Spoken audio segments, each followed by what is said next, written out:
I don't know if any of you have read Cathryn Mallory's little sequence on the piece here, and but it's the title is the Tide of Transition. And I spoke with her, was able to have a short interview with her on the phone before she left the island, and she basically told me what you can read on her dissertation on this piece. She really involves herself with the physical material that she chooses for her installations. And so what material do you see? What type of material do you see? Well, I see felt and metal, Mm-hmm. copper. Copper? Uh-huh. What is the felt? What material is the felt? Wool. Do you think is wool? Yeah, it's wool. And then up above, the pieces. If we didn't know, those are copper pieces of copper tubing. So we're looking at copper and felted wool.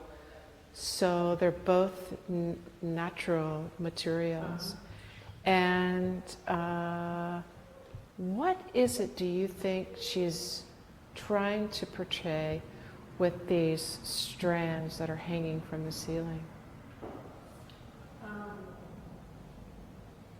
Moss. Moss? Okay. Anyone else? Kelp. Mm-hmm. Kelp. So if we were to come into the gallery with a group of people, we would ask them to move around the piece as our Robert Dash just suggested. When you bring people in, have them look at the work first a few minutes and then start asking questions. But so here is a piece that Cathryn has put up and fully intending for people to walk around it, in and around it. So I asked her, what is it that you really do want people to do with this piece? Are we to stand aside? Are we to walk through and look at just what's in front of our face? What is it that you want us to do? What is it that the piece is inviting us to do? Anybody? I think it's to swim through. Yeah, very And good. that was a great question for her. Is it durable enough so that people brush up against? Right. We're so instructed into museums. I mean, for me, it's you don't touch, and if you have to walk around it, your body can't touch or anything that, you certainly can't touch with your hands. But she invites you simply because there's the entry there, and then you want to look around the piece, so you actually have to walk through. There's this area here that you could see that's kind of opening. And so I asked her, I said, well, okay, so if I walk around this piece, what is it that's inviting me to, first of all, not bump into it, but what's inviting me to enjoy this piece? What do you think she said? What do you think she said? The spaces, I think. The spatial, The fact that it's not a wall, it's spread out. Right. It invites moving through it. Right, exactly, yeah, good. Well, I think the light hitting the copper is quite intriguing. Mm-hmm. Mm-hmm. And so the light hitting the copper, that was one of her choices for this material, was this copper reflective material. Instead of using another fiber or something, string or something, she wanted that reflective material. Any ideas why she would choose? Okay, let me ask you this. So if you're walking around the piece and your eye is actually, it's going to look up, And there's this shimmering business, but then there's there's also the softened image of the wool, which is not reflective. And so, what if I am thinking of, oh, I'm underwater. I'm underwater and I'm looking up through bull kelp or some kind of kelp bed. But if you've ever been in the south and you've seen those moss-covered trees, I also envision that. Aha. Uh-huh. Good. Yeah. Good. Yeah. But the way she's, has it rippling on top, you think more of water. Mm-hmm. Mm-hmm. What's the title of the piece? This is called Tide of Transition. So, Oh, the transition word. What does that mean? What? That's what I'm thinking. changing. Yeah. Mm-hmm. So it's supposed to be a changing from what to what? Who knows? Yeah. So I think I can help with this. In her words, she says tide relates to the time and movement aspect. Tide. Living here on an island, we're all very familiar with the tides, and you know, what does a tide do? It comes in, goes out 4 times a day.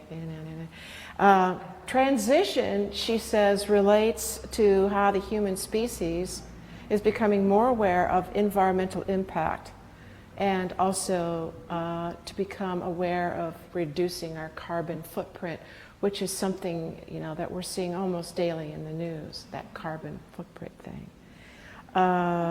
She also says, the ocean has a visual interest for me, the underwater marine life. The association of the materials are very important to the content of the piece. Industrial copper mesh is light and airy, and she says it looks like kelp to me, a conductor of energy and a mineral. So this is, when she's looking at materials, she is also looking at how to convey her personal messages, and how does that translate from the materials she's choosing. And then the wool, she's using, it's an animal byproduct. She also says it also is synonymous with protection.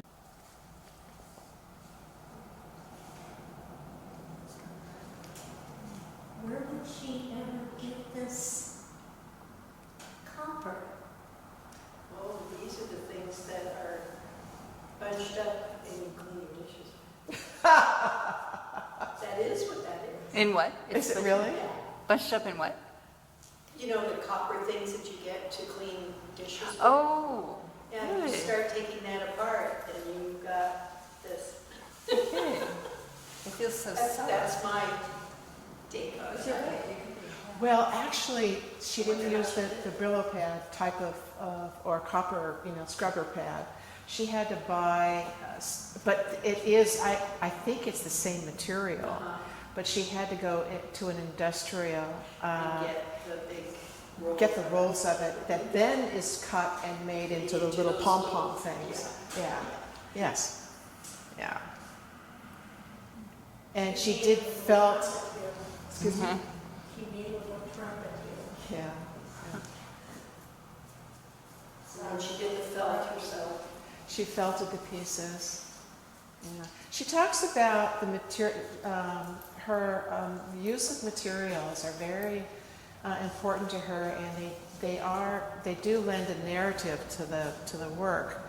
And when I interviewed her on the phone, she had just finished the installation, and so she had been, you know, working with this for a solid week, And this piece has never been put together. So it was all done here for the first time. And she was very excited about just the elements of the two main elements, which was copper and wool, felted wool. So she essentially, the tide of transition, as we know, is the title of the work. And she essentially had the idea, of course, of kelp in mind when she developed this. And so as we look at, I don't know if any of us are divers, but if you've ever been underwater and looked into a kelp forest, this is rather reminiscent of that. It is the light on the brown bull kelp that's very iridescent. It is the solidity of what the felt is bringing forth here. There is very much of course, the organicness of the copper and felt. So I think she's utilizing all of this in as I'm saying, the idea behind why she chose the material she chose to represent the organic elements of kelp and the iridescent qualities, the flowing qualities. And how she's attached it up above here. Amazing. The copper tubes. So one thing we didn't really discuss the other day was the copper tubing, and I'd like us to maybe take a look at that and understand, or just understand first, why is that image, why did she use the forms that she's using here? The rounded pieces, the way she's tied them together. Well, that would be what would be floating on the top of the water. Mm-hmm. And having it copper would relate to the copper netting. Mm-hmm. And also be pretty malleable, so she could, when she got up there, decided maybe she wanted to bend it, it would be easy to bend, rather than if she used steel, there'd be no way. Right. So, I got the sense that the copper was also an element of water, of just water. That as you're looking through, just pretend that you're underwater, you're looking through this kelp forest, and you're seeing the kelp up above. But the copper tubing, because there's quite a bit of it up there, that copper tubing, there's quite a bit of it. And the way it's, how she has attached it amongst the other pieces. She's using copper wire for that. But there's quite a bit of it. And so I was thinking that it was reminiscent to me of the wavelets in the water. So that it does seem like it's moving. Uh-huh. Yeah, which it would be in the water. Flowing. Uh-huh. Yeah, Yes. flowing. Yeah. Did she have this structure already done before she came here? Or No. She did it when she was here? Peter was the one that got up on the scaffolding, and he was the one that, and she was below telling him how to do, what to do, where to put. Oh. Yeah. I believe that's the case. Yeah, I think that's so. what I was told. Mhm. Yeah. So yes, the idea that the piece had never been erected before was challenging to both of them, especially to Cathryn, because she really, you can do so many drawings and you can have so many visions in your head, but then when you start working with it in the space, then that's it's a whole different.